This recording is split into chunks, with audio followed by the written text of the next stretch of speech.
um TV Pet Show, o programa animal mais querido da TV cearense. E olha, se eu fosse você, não saía daí, porque o programa de hoje está recheado de matérias incríveis.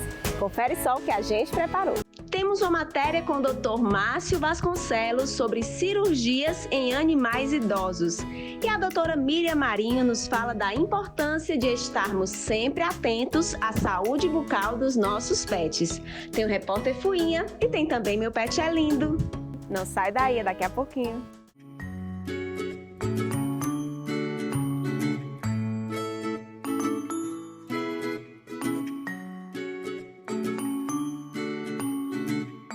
Gente, eu estou aqui com o Dr. Márcio Vasconcelos, que é médico veterinário, atua na área de oncologia e cirurgia. Tudo bem, Dr. Márcio? Tudo bem. Olha, é um prazer a gente estar aqui de volta. O Dr. Márcio já esteve com a gente falando sobre oncologia. Só que agora, doutor, tantas dúvidas surgiram nessa questão da cirurgia, só que principalmente em cães idosos. Eu acho que os nossos animais estão vivendo mais. Só que quando chega o momento de realizar uma cirurgia num cão idoso, os tutores tremem. Por que é isso, doutor? Isso é um problema muito sério, realmente. É uma coisa que eu me deparo muito na nossa rotina, até mesmo porque eu trabalho com cirurgia geral e trabalho com cirurgia de pacientes oncológicos, e a grande maioria dos pacientes oncológicos são pacientes idosos. E realmente isso é um cuidado que eles têm muito grande, um temor muito grande. Por quê? Porque muitos desses pacientes são idosos, já são bem velhinhos, vamos dizer assim. E o que acontece? Eles têm muito medo de perder aquele paciente na cirurgia, né? De ter uma complicação, desse paciente não estar mais ali de uma forma muito rápida, e muitos deles têm esse pavor e acabam muitas vezes protelando cirurgias, que não é bem assim. Eu acho que precisa sim de algumas dicas para a gente acabar com esse temor que as pessoas têm da cirurgia. Doutor, você falou em protelar e me veio essa curiosidade. Já chega paciente aqui que com muito tempo precisando fazer a cirurgia e não faz por esse medo? Isso prejudica, doutor? Prejudica muito.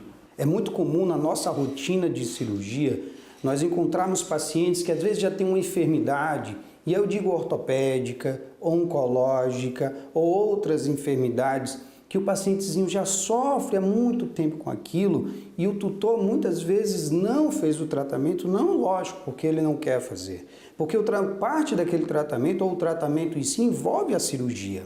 E aí vem aquele temor de, eu posso perder o meu ente querido, meu animalzinho, né, que é membro da minha família, por causa de uma cirurgia. E prefere muitas vezes protelar esse procedimento.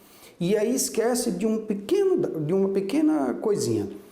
Esse paciente pode se arrastar por muito tempo sofrendo, com dores, com problemas que poderiam já ter sido sanados há muito tempo, se ele for, lógico, muito bem planejado para realizar a cirurgia. Então é comum na nossa rotina encontrarmos hoje pacientes com problemas, por exemplo, oncológicos, com neoplasias, com tumores, que os tutores protelam demais, aquele tumor está crescendo, está diminuindo a qualidade de vida do paciente, e o tutor muitas vezes não faz a cirurgia justamente porque tem medo de perdê-lo. Mas o paciente está ali, lógico, dia após dia, com aquele sofrimento e vai se arrastando com o problema, né? Mas isso tem como ser resolvido quando ele é muito bem planejado, esse paciente. Por falar em planejamento, doutor, é diferente esse processo de antes da cirurgia ou pós-cirurgia com o animal idoso? É diferenciado? Como é que se dá esse processo, doutor? De um modo geral, eu sempre digo que qualquer paciente que vá fazer uma cirurgia, ele necessita ser planejado. No início, no dia da cirurgia e o pós-operatório desse paciente. Eu sempre digo que existe um tripé da cirurgia, e quando dessas bases elas não são bem harmoniosas, ou não estão bem alinhadas, nós podemos ter problemas, e problemas às vezes até sérios. Tem que ser planejado? Tem. Por exemplo, você chega com um animalzinho no consultório que precisa de uma cirurgia, um animalzinho já idoso, então é importante que o cirurgião, por exemplo, que está atendendo aquele paciente, inicie todo um processo. E esse processo inicia no exame físico. Quando ele chega aqui, que vê as condições físicas do paciente, condição nutricional do paciente, né? O estado geral clínico daquele paciente. A partir daí, inicia-se uma segunda etapa, né? Que etapa é? Planejar exames pré-cirúrgicos. E normalmente os pacientes idosos, eles têm que fazer exames de sangue para ver função renal e hepática, exames cardiológicos, tá? Exames de imagem para que você planeje melhor aquela cirurgia. Isso é uma fase, é a fase do exame físico, clínico e de exames. Quando você faz isso, você faz um primeiro planejamento, tá? E ver se, é importante, esse paciente tem ou não tem condições de ir à cirurgia. Ou seja, o objetivo desse planejamento inicial é minimizar os riscos cirúrgicos. Deixando claro que não é porque o tutor fez os exames, não existe o risco, que o risco é zerado. Não, ele não é zerado, ele é minimizado. Porque nós, cirurgiões, os anestesistas, conseguem se antecipar a possíveis complicações e já tentar minimizar ou resolver caso eles ocorram durante a cirurgia. A cirurgia por si só é uma outra etapa, o dia da cirurgia, a preparação daquele paciente, baseado em todos os exames que nós fizemos. Isso é uma coisa também. Então, o cirurgião já deve estar tudo planejado, de todo passo a passo, como vai fazer, que material ele tem que ter, que equipamento tem que ter à disposição. O seu anestesista já tem que ter protocolos, equipamentos de anestesia e monitoração, já tudo à disposição para aquele paciente. Então, nós fizemos a primeira etapa de planejamento pré-cirúrgico e existe o planejamento cirúrgico.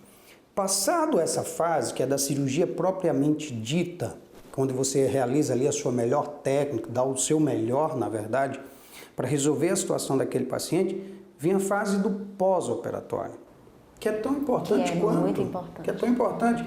E aí, nessa fase, eu sempre digo para os tutores, entra o comprometimento do tutor. Aí é muito dele, porque não adianta você fazer a melhor técnica, o melhor preparo, o melhor planejamento, se, quando depender do tutor, isso muitas vezes em casa, no ambiente dele, aquele paciente não for feito as recomendações que foram ditas quando ele foi para casa, né? Ou seja, muitas coisas da cirurgia ele pode colocar a perder, inclusive trazer complicações e até risco de vida para aquele paciente quando não segue as orientações e recomendações do cirurgião.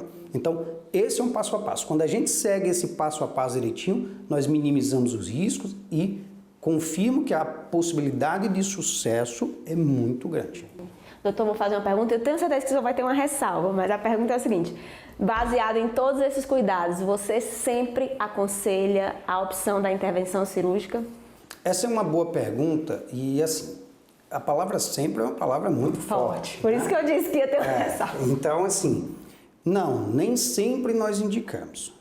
Esse passo a passo que eu te falei, muitas vezes, nós temos que ponderar. O que vai dizer se... Sim, se você fez esses exames, todo um acompanhamento no paciente, muitas vezes esse acompanhamento, ele é envolvido com outros profissionais, cardiologistas, nefrologistas, clínicos gerais e tudo.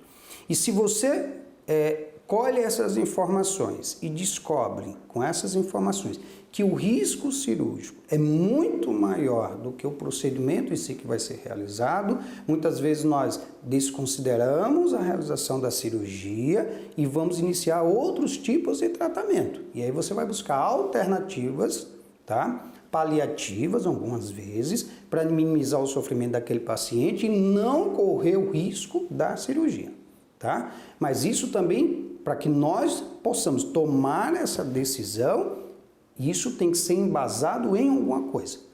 É só a idade? Não. A idade não é um fator limitante. Muitas vezes eu quero deixar claro que paciente idoso não é um paciente doente, tá?